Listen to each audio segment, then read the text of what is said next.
ಇವತ್ತು ಹುಬ್ಬಳ್ಳಿ ಬಾಗಲಕೋಟೆ ಬಿಜಾಪುರ ರಸ್ತೆ ನಾವು ನರೇಂದ್ರ ಮೋದಿ ಅವರ ನೇತೃತ್ವದಲ್ಲಿ ನಮ್ಮ ಗದ್ದಿಗೌಡರು ಸಾಹೇಬರು, ಶರಂತಿ ಮಠರು, ನಮ್ಮ ನಿರಾಣಿಯವರು, ಇವರಿನ ಎಲ್ಲ ಭಾಗದ ಈ ಜನ ಬಂದು ಅದು 6 ಲೇನ್ ರಸ್ತೆ ಚಟ್ಪಥ ರಸ್ತೆ ಆಗ್ಬೇಕಂತ ಹೇಳಿದ್ರು. ಈಗ ನಾವು 4 ಪಥದ ರಸ್ತೆಗಳು ಮಾಡ್ಲಿಕ್ಕೆ ಟಿಪಿಆರ್ ಮಾಡ್ಲಿಕ್ಕೆ ಅನುಮತಿಯನ್ನು ಈಗಾಗಲೇ ಭಾರತ ಸರ್ಕಾರ ಕೊಟ್ಟಿದೆ. ಯಾವಾಗ ಬಿಜೆಪಿ ಬಂದ ಬಾಗಲಕೋಟೆ ಅಭಿವೃದ್ಧಿಯಾಗಿದೆ. ಹಾಗಾಗಿ ಸ್ನೇಹಿತರೆ, ಯಾವಾಗ ಬಿಜೆಪಿ ಬಂದಿದೆ ಆವಾಗ ನೋಡಿ, ನಾನೊಂದು ಮಾತಾಡ್ತೇನೆ. ಬಿಸಿಲಿನಲ್ಲಿ ನಿಂತಿದ್ದೀರಿ ನೀವು, ಒಂದು ಸಂಗತಿ ನೆನಪಿಟ್ಟುಕೊಂಡ್ರಿ, ಗಡಿಯಲ್ಲಿ ಪಾಕಿಸ್ತಾನ ನಮ್ಮ ವಿರುದ್ಧ ಕಣ್ಣು ತೆಗೆದು ನೋಡಬಾರದು ಅಂದ್ರೆ ಡೆಲ್ಲಿಯಲ್ಲಿ ಯಾರು ಇರಬೇಕು? ಡೆಲ್ಲಿಯಲ್ಲಿ ಯಾರು ಇರಬೇಕು? ಕಣ್ಣು ತೆಗೆದ್ರ ಅವರನ್ನ ಮನೆ ಹೊಕ್ಕು ಹೊಡಿಲಿಕ್ಕೆ ಏನು ಮಾಡಬೇಕು? ಆಪರೇಷನ್ ಸಿಂಧೂರ ಏನು ಮಾಡಬೇಕು? ಆಪರೇಷನ್ ಸಿಂಧೂರ ಮಾಡುವಂತ ತಾಕತ್ತಿರುವುದು ಯಾರಿಗೆ?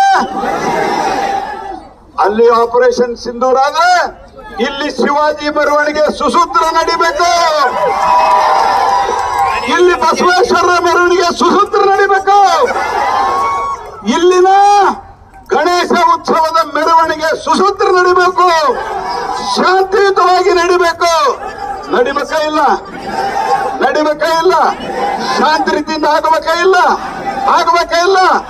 ಆಗಬೇಕಂದ್ರೆ ಏನು ಮಾಡಬೇಕು?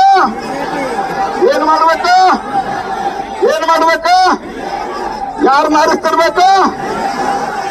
ಆರಿಸ್ತಿರ್ಬೇಕು? ವೀರಣ್ಣ ಚರಂತಿ ಮಠರು ಮೊನ್ನೆ ತೊಂದರೆಯಲ್ಲಿದ್ದಂತ ಜನಕ್ಕೆ ವೀರತನದಿಂದ ಉತ್ತರವನ್ನು ಕೊಟ್ಟಿರುವಂತಹ ವೀರಣ್ಣ ಅವರು ಆರಿಸಬೇಕು.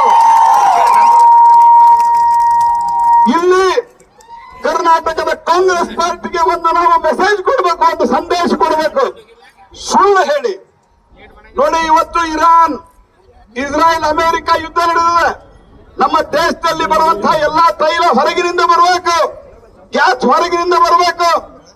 ಪಾಕಿಸ್ತಾನದಲ್ಲಿ, ಬೇರೆ ಬೇರೆ ದೇಶದಲ್ಲಿ ಇವತ್ತು ಅಲ್ಲಿ ಏನೂ ಇಲ್ಲ. ಆದ್ರೆ ಇವ್ರು ಏನು ಸುಳ್ಳು ಹೇಳಿದ್ರು, ಇಲ್ಲೂ ಪೆಟ್ರೋಲ್ ಸಿಗುದಿಲ್ಲ. ಯಾರಿಗಾರು ಪೆಟ್ರೋಲ್ ಸಿಕ್ಕಿಲ್ಲ ಅಂತ ಉದಾಹರಣೆ ಇದೆಯಾ?